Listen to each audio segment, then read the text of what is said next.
Has this happened to you? We enjoy driving our classic cars. It's a great hobby. But with that hobby comes the risk of a breakdown or a roadside emergency. What have you done to prepare for this possibility? Now let's consider some of the items you might wish to carry to deal with any roadside emergency, or to help a fellow club member deal with their own roadside emergency. If your vehicle needs any specialized fluids, you'll want to carry some spares. I run a unique synthetic motor oil, so I carry a couple of quarts with me at all times. And I'm also running Evans waterless coolant. I can't mix that with any of the regularly available antifreezes, so I carry a full gallon with me at all times. Now the loose items I keep corralled in an old car show bag. It would be great to travel with the whole Jaguar shop manual, but that's just not practical. So I carry this shop-worn Haynes manual instead for any prolonged roadside troubleshooting episodes. Now, reprehensible as the thought may be, you just might not be able to solve your problem by yourself. You probably carry a roadside assistance plan. During the emergency is not the time to sort that out. Make sure you've got the details of your plan with you, contact numbers, limits of coverage, etc., so you're ready to make the phone call if you need a flatbed tow or tire assistance. I carry a spare fan belt. I carry a roadside tire inflator.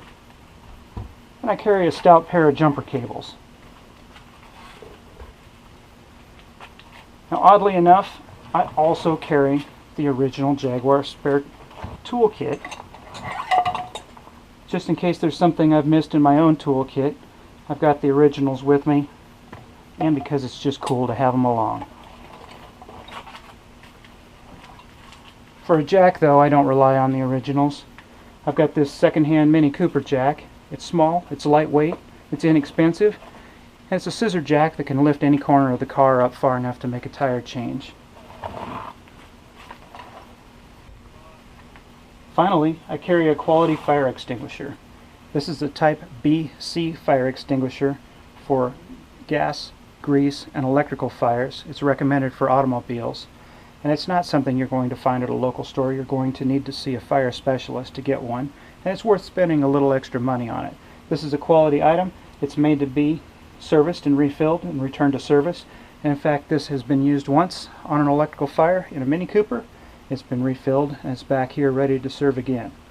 I mounted it on a steady wooden plinth so it doesn't roll around the boot. Now, of all the items that you carry, this is the one you're most likely to need in a hurry.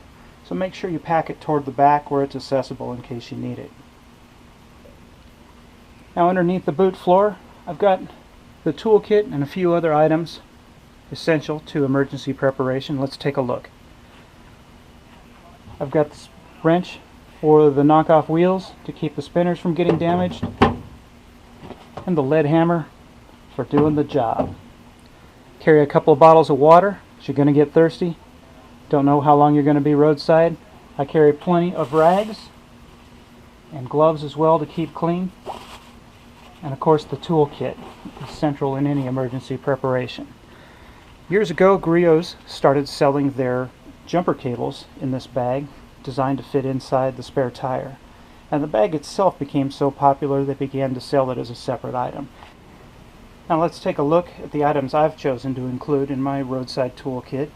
Maybe they'll give you some ideas, or maybe you've got an idea of something I've missed. We'd love to hear about it. Inside my kit, got a lot of stuff.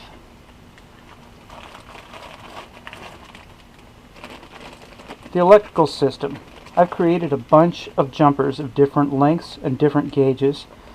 My longest jumper set can run from the brake light sensor all the way back to the brake lights if I needed to create an independent circuit to get myself home. I've included a few wire ties as well to help secure anything if I needed to. Also on the electrical side, spark plug boot, any type of fuse the car uses, spark plug gapper, various bullet connectors, light bulbs, even points, and I've converted to electronic ignition, but I still have points in a condenser just in case. And of course a rotor arm as well. I run pretty heavy on the electrical side for my emergency kit because it is a British car after all. Extra set of battery cables. My car uses the vintage cap style. They're not the best for a good connection, so I carry a set of extra cables just in case. Super glue. Extra spark plug, mainly included for testing. Safety wire. And spare batteries for all my multimeters and ammeters. Carry a wire brush for cleaning the battery. Screwdrivers, vice grips. Central is my inexpensive Harbor Freight multimeter. These things are great. They're cheap, they're easily available. I carry one in every vehicle. They can do all kinds of testing. But sometimes you may have 12 volts, but yet things still don't work. This will at least tell you whether you've got any kind of useful current. The old standard light bulb driven tester unit. And I do carry a digital ammeter as well for the starter or other larger items. And its own set of cables. To keep clean, got a set of gloves. I also carry a spark plug wire, again mainly for testing. And I carry an extension cord for the cigarette lighter. My vehicle is Positive Earth. I've got a crossover in this extension cord so I can run any kind of polarity item, standard polarity item that I might encounter, including my wife's electric blanket. Ratchet and pliers. Now the fuel side and the oil side, I carry all the washers and for banjos and other fittings.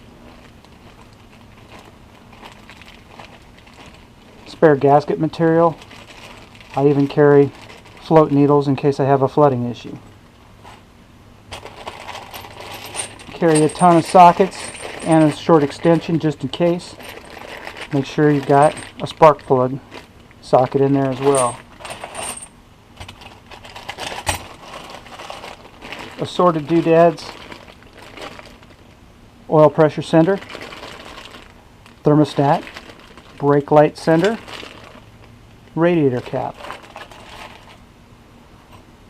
In with the spanners, I've got shorty screwdrivers, obstruction screwdrivers, and a wide assortment of wrenches covering both Whitworth